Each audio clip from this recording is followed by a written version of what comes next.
नमस्कार. लोकशाही न्यूजच्या न्यूजरूम लाईव्ह बुलेटिनमध्ये मी विशाल पाटील आपल्या सगळ्यांचं स्वागत करतो. गेल्या कित्येक दिवसांपासून सुरू असलेला महावितरणचा जो गोंधळ आहे तो अजूनही जसाच्या तसाच सुरू असल्याचं आपल्याला सगळ्यांना पाहायला मिळतंय. लॉकडाऊनच्या कालावधीमध्ये नियमितपणे वीज बिल भरल्यानंतरही अनेकांना वीज बिल जे आहे ते अव्वाच्या सव्वा आल्याचं आपण पाहिलं. त्यानंतर या संदर्भातली तक्रार सरकार दरबारी करण्यात आली, त्याचबरोबर महावितरणकडे देखील करण्यात आली, मात्र त्याची कुठलीही दखल घेतली गेली नाही. त्यानंतर मात्र वाढीव आलेलं वीज बिल कमी करून योग्य ते वीज बिल आकारणार असल्याचं सरकारतर्फे सांगण्यात आलं. त्यानंतर पुढचा टप्पा आला ज्या वेळेला खुद्द ऊर्जा मंत्र्यांनी वीज वितरणाचं जर आपण बिल भरणार नसाल तर मात्र तुमचं कनेक्शन कापलं जाईल अशा प्रकारची घोषणा देखील केली. त्यानंतर पुढचा अंक सुरू झाला तो म्हणजे ज्यावेळेला उपमुख्यमंत्री राज्याचे अजित पवार स्वतः म्हणाले की या पुढच्या काळात कुणाचंही जे कनेक्शन आहे ते तोडलं जाणार नाही असं आश्वासन दिल्यानंतर देखील महावितरणचा हा सावळा गोंधळ अजूनही जसाच्या तसाच सुरू असल्याचं पाहायला मिळतंय. औरंगाबादमध्ये जाऊयात. नागरिक खूप संतप्त झालेले आहेत या घटनेनंतर. महावितरणचा हा भोंगळ कारभार जो आहे तो मात्र सर्वसामान्य ग्राहकांच्या खिशाला कात्री लावताना दिसतोय. सचिन बडे यांच्याकडे जाऊयात. सचिन,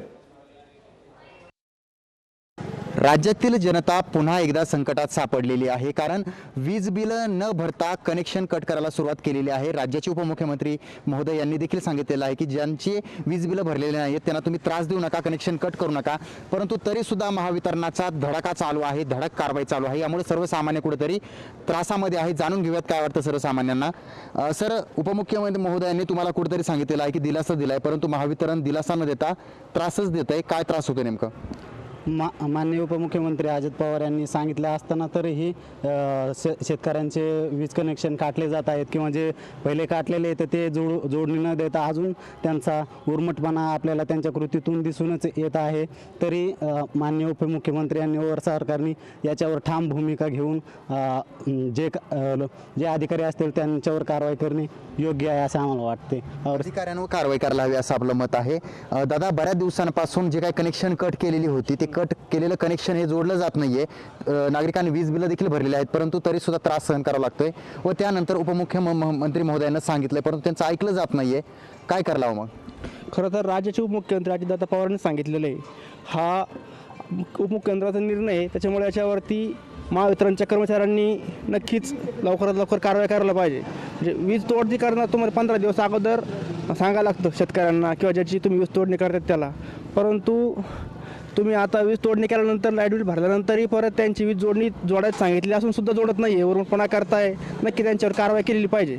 परंतु ज्यांचं कनेक्शन कट झालंय त्यांनी पैसे देखील भरलेत, परंतु कनेक्शन जोडलं जात नाहीये. पण 300 रुपये त्यांना चार्जेस देखील लावला जातोय. मग सरकारने याच्यावर विचार करावा, कारण सर्वसामान्य माणसं एक तर 9 महिने लॉकडाऊन असल्यामुळे सर्वसामान्य माणसं ते पैसे भरू शकले नाही. इकडून तिकडून आता उधार पैसे आणलेले तर ते भरून सुद्धा इथले अधिकारी ते कनेक्शन जोडून देत नाही. जोडून द्यायचं म्हणलं तर ते चार्जेस परत मग 2 दिवसांनी येऊ 3 दिवसांनी येऊ असं मुजोरीपणा इथल्या महावितरणाचा आहे. त्यामुळे राज्य सरकारने किंवा ऊर्जा मंत्री यांनी यांच्यावर विशेष लक्ष घालून सर्वसामान्यांना दिलासा द्यावा ही विनंती. नक्कीच आपण पाहू शकतो की ज्या प्रकारे सर्वसामान्यांकडून देखील बोललं जात आहे, पदाधिकाऱ्यांकडून देखील बोललं जात आहे. महावितरण हे छळतंय, त्रास देत आहे, परंतु या महावितरणानं जो काय त्रास देणं सुरू केलेलं आहे ते कुठेतरी थांबवावं, दिलासा द्यावा. कारण कोरोनानं कंबरडं तर मोडलेलंच आहे, परंतु तरी सुद्धा महावितरणाचा हा त्रास न सहन होण्यासारखा आहे. त्यामुळे रोष नागरिकांचा आपल्या औरंगाबादमधून पाहायला मिळत आहे. सांगलीहून आमचे प्रतिनिधी संजय देसाई देखील आपल्यासोबत जोडले गेलेले आहेत. मात्र जर संजय तुम्ही ऐकलं असेल तर सचिन ज्यावेळेला आपल्याशी बोलत होते किंवा त्यांच्याबरोबर असलेले जे लोक त्या ठिकाणी आहेत त्यांचा तर आणखी एक आक्षेप आहे आणि तो म्हणजे असा की ज्यावेळेला महावितरणचं वीज बिल पूर्णपणे भरलं गेलेलं आहे, भरलं गेल्यानंतरही मात्र केलेली जी वीज तोडणी आहे ती जोडणी कधी होणार याची प्रतीक्षा त्यांना करावी लागते. त्यामुळे निश्चितच संताप जो आहे तो नागरिकांमध्ये पाहायला मिळतोय की महावितरणचा हा महाभोंगळ कारभार हा अनेकांच्या घरामध्ये वीज पुरवठा खंडित करण्यासाठी कारणीभूत ठरलेला आहे. आणि यातून लवकरात लवकर मार्ग कसा काढला जाणार आहे? जर पूर्णपणे वीज बिल भरलेलं असतानाही जर वीज जोडणी केली जात नसेल तर यामध्ये आमचा दोष काय असा थेट प्रश्न तेही विचारतायत. संजय, तुमच्यासोबत असलेल्या नागरिकांचं याविषयी नेमकं मत काय, त्यांचा अनुभव काय सांगतोय? राज्यात सध्या वीज वितरणाच्या गोंधळामुळे सामान्य माणूस भरडल्याचं चित्र पाहायला मिळते. त्यातच मार्चमध्ये अधिकाऱ्यांना वसुली करण्याचं टार्गेट असल्यामुळे अधिकारी जे काय पैसे भरत नाहीत ज्याची बिलं भरत नाहीत ते तोडली जातात आणि जोडणीनं आणि नंतर बिल भरलं तरी जोडणीला सुद्धा 300 रुपये घेतले जातात. यात मात्र सामान्य माणूस संतापलेला पाहायला मिळत आहे. त्यामध्ये काल अजित पवारांनी अधिवेशनामध्ये सुद्धा सांगितलेलं होतं की वीज तोडणी करू नका, पण हा सगळा भोंगळ कारभार चालवला आहे. त्यामध्ये सामान्य नागरिक मात्र संतापलेले आहेत. काही नागरिक आपल्यासोबत आहेत, त्यांच्याकडून त्यांची प्रतिक्रिया आपण जाणून घेऊयात. शासनाचा जो काही कारभार आहे तो अतिशय संतापजनक असा आहे. कारण एकतर तुम्ही वीज बिल माफ करणार म्हणून सांगितलं, ते युनिट सुद्धा माफ केले नाहीत. वीज बिलांचं युनिट स्वतंत्र मोजणी केली नसल्यामुळे लोकांची लाईट बिल जास्त आले आहेत. कोरोनाच्या एकंदरीत आर्थिक फटक्यामुळे लोकांचं कंबरडं मोडलेलं आहे. त्यामध्ये शासनानं सवलत देणं आवश्यक आहे, परंतु ते न देता हे वीज बिलं तोडली जात आहेत मीटर. वास्तविक विजेचा जो कायदा इलेक्ट्रिसिटी ॲक्ट त्या कायद्याचा तर विचार केला तर कोणतीही जोडणी ही नोटीस दिल्याशिवाय तोडता येत नाही. परंतु कुठलीही नोटीस न देता कोणत्याही कायदेशीर मार्गाचा अवलंब न करता विजेच्या ग्राहकांची मीटर तोडले जात आहेत. ही बाब अतिशय संतापजनक आहे. आणि त्याचबरोबर ही अशा पद्धतीने जर शासनाचं धोरण असेल तर शासनानं निदान आपलं नेमकं काय भूमिका आहे हे एकदा जाहीर करावी. एकदा तुम्ही माफ करणार म्हणता, दुसऱ्यांदा परत तोडणार म्हणता, परत तोडण्याला स्थगिती देता. त्यामुळे शासनाच्या गोंधळलेल्या परिस्थितीमुळं ग्राहक गोंधळलेले हा गोंधळ थांबला पाहिजे, अन्यथा याविरुद्ध तीव्र आंदोलन छेडावं लागेल. शासनाचे जे काय धोरण आहे ते धोरण लवकरच निश्चित करावं, नाही तर आंदोलन छेडण्यात येणार असं नागरिक म्हणत आहेत. आणखीन काही नागरिक आहेत, त्यांच्याकडून जाणून घ्या नेमकं त्यांचं काय मत आहे. सवलत ही मिळायलाच पाहिजे, कारण पूर्ण लॉकडाऊनच्या काळामध्ये कमीत कमी 3 महिने आमचा व्यवसाय व नोकरी हे सगळं बंद होतं. साधारण जुलै ऑगस्ट नंतर थोडं पूरप्रदाव यायला लागलं, पण सांगलीमध्ये साधारण सप्टेंबर महिन्यामध्ये कोरोनाचा खूप मोठा उद्रेक झाला होता व त्यावेळी आमचे सर्व व्यवसाय व नोकरीची ठिकाणं बंद होती. त्यामुळं आम्हाला सवलत ही मिळायलाच पाहिजे. शासनाने याचा पूर्ण विचार करावा व काहीतरी सवलत ही द्यावी. नागरिकांनी कोरोना असल्यामुळे गेल्या 5 ते 6 महिन्याचं बिल पण भरलेलं आहे. बिलाची रक्कमसुद्धा वाढत आलेलं. आता प्रशासन म्हणते की ते बिल भरा, नसेल तर तुमची वीज तोडणी केली जाईल. पण अजित पवार म्हणतात की आता वीज तोडू नका. नेमकं नागरिकांनी करावं का, असं काय वाटतं? नाही, ह्या गोंधळाला पूर्णपणे शासनाचं धोरण जबाबदार आहे. कारण पहिल्यांदा शासनानं सांगितलं की आम्ही वीज बिल माफी करणार. ज्यावेळेस लॉकडाऊनचं पिरियड होतं, लोकांच्या समोर संकट होतं, वीज बिल माफी करणार. त्यानंतर सांगितलं की युनिट एकत्रित मोजलं गेलं, ते आम्ही युनिट सेपरेट करून बिल देणार, युनिटमध्ये माफी देणार. एकीकडे माफी देणार म्हणून सांगता, दुसरीकडे पुन्हा आता वीज बिल जास्त थकीत झालं आता तोडणार म्हणून सांगता. संभ्रमाचं वातावरण हे शासन निर्माण करते. शासनाने एकदा जाहीर करावं की तुम्हाला वीज माफी द्यायची आहे की नाही द्यायची आहे, हे तुम्ही एकदा निश्चित करा. शासनाला लोकांची भीती पण वाटते आणि वीज बिलं भरली पण पाहिजे असं सांगतात. वीज बिल भरायला कोणाचा नकार नाही आहे, परंतु त्याच्यामध्ये सवलत मिळाली पाहिजे. युनिट जास्त जे मोजले गेलेत, युनिट वेगळे केले पाहिजेत, युनिट कमी केले पाहिजेत, ही मागणी आणि ती मागणी शासनानं मान्यच केली पाहिजे. त्याला दुसरं कोणतंही कारण शासनानं येऊ नये. शासनाचा जो काय संभ्रम निर्माण झालेला आहे तो संभ्रम लवकरात लवकर मिटवावा आणि जे काय युनिट असेल त्या युनिटप्रमाणे पैसे भरले जातील असं नागरिकांचं म्हणणं आहे.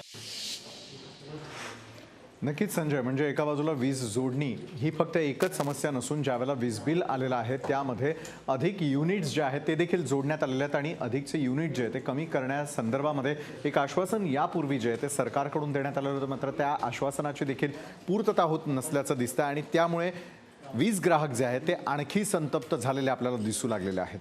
अभिराज उबाळे आहेत पंढरपूर या ठिकाणाहून आपल्यासोबत जोडले गेलेले. अभिराज, सचिन बडे यांच्याबरोबर असलेले जे वीज ग्राहक होते त्यांनी संताप व्यक्त केलेला आहे. अनेक गोष्टी ज्या महावितरणाच्या गोंधळासंदर्भातल्या आहेत त्या सगळ्यांसमोर आणण्याचा प्रयत्न त्यांनी केलेला आहे. अभिराज, पंढरपूरकरांचा महावितरण संदर्भातला नेमका अनुभव काय? त्यांना देखील अशाच प्रकारे वाढीव वीज बिल असेल किंवा कनेक्शन तोडणं असेल, तोडलेलं कनेक्शन जोडणं असेल, या समस्या भेडसावत आहेत. नक्कीच कोरोना काळातलं वीज बिल माफ व्हावं म्हणून गेली 3 ते 4 महिने झालं विविध सामाजिक संघटना, राजकीय पक्ष विरोध करतोय. काल राज्याचे उपमुख्यमंत्री अजित पवारांनी कोणतीही वीज कट न करण्याचे आदेश दिले होते. यावर विधिमंडळामध्ये चर्चा सुरू आहे. मात्र आजही काही ठिकाणी वीज तोडणी सुरू आहे. वीज जोडणीला सुद्धा आता 300 रुपये घेतले जात आहेत. हा भुर्दंड ग्राहकांना होतो. माझ्यासोबत काही नागरिक आहेत, वीज ग्राहक आहेत, त्यांना विचारूया की नक्की काय वाटतं तुम्हाला, वीज कंपनीचा भोंगळ कारभार सुरू आहे का? गेल्या वर्षभरामध्ये कोरोनाच्या महामारीमुळं आधीच जनता भयभीत आहे आणि वरून कुठलं उत्पन्न साधन असल्यामुळे सर्वसामान्यांना हे एवढं मोठं बिल भरायचं कुठून हा प्रश्न पडलेला आहे. त्यातून समजा भरले तर त्यांनी 300 रुपयाचा चार्ज लावला आहे. त्यामुळं कालचं जे विधानसभेमध्ये जे अजितदादांनी सांगितलं की जोपर्यंत हा निर्णय होत नाही तोपर्यंत स्थगित व्हावं, पण त्याची अंमलबजावणी अद्यापपर्यंत झालेली दिसत नाही. अजूनसुद्धा जे कर्मचारी आहेत ते सुलतानी म्हणजे कर जसा गोळा करते तसं नागरिकांच्या घरी जाऊन लाईट तोडील असे प्रकार सर्रास आता बघायला मिळतात आणि कर्मचारी आणि नागरिक ह्यांच्यात होताना संघर्ष चालू आहे.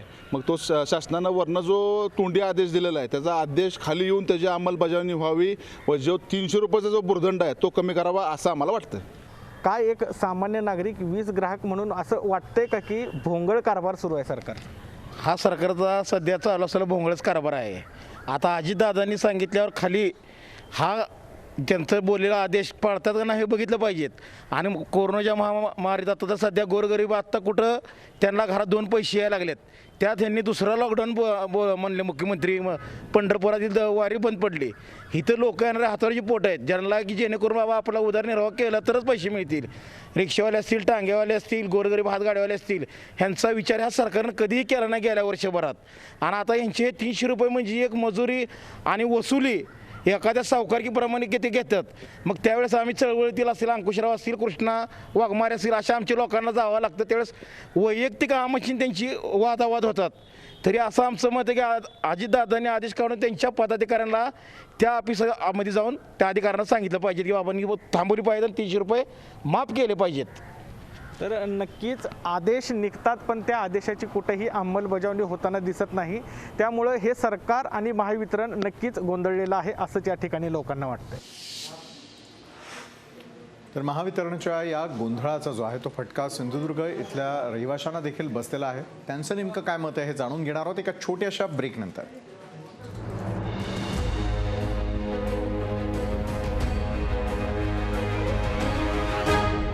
आपल्या सगळ्यांचं पुन्हा एकदा स्वागत आणि न्यूजरूम लाईव्ह बुलेटिनमध्ये आज खरं तर आपण जाणून घेतोय की महावितरणनं आत्तापर्यंत दिलेली जी बिलं होती त्या बिलानंतर वीज ग्राहकांना याचा सर्वाधिक फटका बसल्याचं पाहायला मिळतंय. यावरून अजित पवारांनी देखील दिलेलं आश्वासन जे त्याची देखील पूर्तता होताना दिसून येत नाही. एका बाजूला उपमुख्यमंत्री बोलतात काही आणि घडतं काही वेगळंच आहे. ही राज्यातली खरं तर परिस्थिती. सिंधुदुर्ग या ठिकाणाहून समीर महाडेश्वर आपले प्रतिनिधी आपल्यासोबत जोडले गेलेले आहेत. समीर, असाच काहीसा अनुभव तुमच्यासोबत असलेल्या वीज ग्राहकांना देखील आलेला आहे का? आणि खरं तर ग्राहक सर्वत्र संतप्त झालेले आहेत की एका बाजूला कोरोना काळामध्ये अनेकांनी आपले जॉब गमावलेले आहेत, दुसरीकडे अनेकांची पगार कपातही झालेली आहे. मात्र त्यामध्ये महावितरण ज्या प्रकाराने वागणूक देते वीज ग्राहकांना त्यामध्ये त्यांचा दोष काय असा थेट प्रश्न देखील ते विचारतात.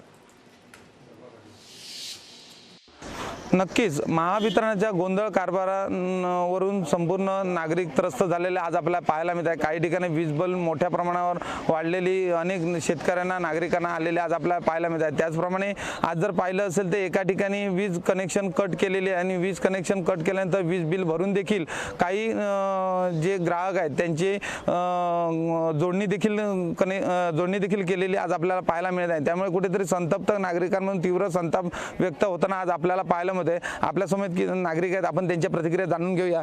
मला सांगा, या ठिकाणी वीज कनेक्शन जे आहे ते वीज कनेक्शन कुठेतरी आज तोडण्याचे आदेश काही दिवसापूर्वी दिले होते आणि काल अजित पवार यांनी वीज कनेक्शन ताबडतोब जोडण्याचे आदेश दिले. एक सामान्य नागरिक म्हणून तुमच्या वीज समस्या काय आहेत? नाही, शासनाने जर डिक्लेअर केलं असेल की बाबा वीज कनेक्शन जर लगेच जोडा म्हणून ते लगेच जोडले पाहिजेत. परंतु पूर्वी जे तोडलेली आहेत कनेक्शन्स त्यांची कनेक्शन त्यांना परत शेती कनेक्शन्स तर ॲटलिस्ट दिली पाहिजेत. कारण आता शेती लोकांची मरते पाण्याअभावी. पंप चालू नसतील तर त्यांनी शेती कशी करावी हा मोठा प्रश्न आहे. तर ते त्वरित जोडावेत अशी आमची एक मागणी आहे. दुसरी गोष्ट अशी आहे की इंधन अधिभार, इंधन वहन कर, इंधन समायोजन कर हे कर म्हणजे नक्की काय आहे? ते साधारणपणे 25% 40% तुम्ही कर आमच्याकडनं घेताय. आम्हाला सर्व्हिस तुमची त्याप्रमाणे मिळत नाही. इथे लोड शेडिंग आहे, तुमचं इलेक्ट्रिक करंटचं फ्लक्च्युएशन आहे ज्याच्यामुळे आमच्या फ्रीज, TV किंवा याच्यावर परिणाम होतो आहे. त्याचं आम्हाला कधी कॉम्पेन्सेशन इलेक्ट्रिक कंपनीने दिलेलं नाही. दुसरी गोष्ट अशी आहे की तुम्ही आमच्यावर कर लावता, आमच्याकडे इव्हन वाहन कर पण तुम्ही घेताय. जे वीज तुम्ही वाहून आणता त्याचे पण कर आमच्याकडनं घेताय. पण तो आमच्या शेतात तुम्ही जे खांब लावतायत त्याचं आम्हाला कुठे कधी भाडं दिलं का? ते दिलं जात नाही आहे.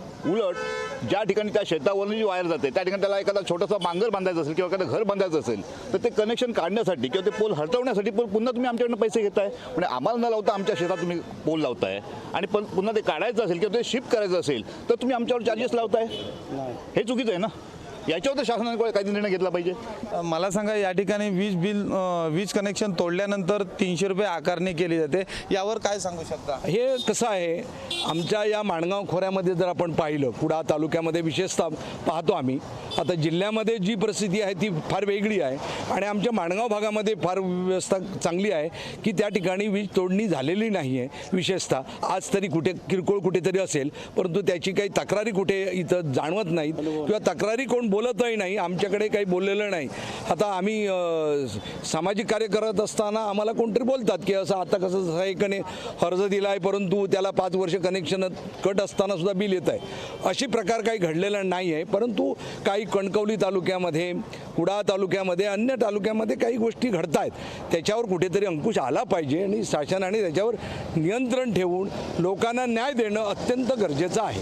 आज या ठिकाणी आपण पाहिलं असेल तर ज्या ठिकाणी गेली 5 वर्ष वीज पंप बंद करण्याचं लेटर महावितरणला देऊन देखील या ठिकाणी कोणत्याही प्रकारचा वीज कनेक्शन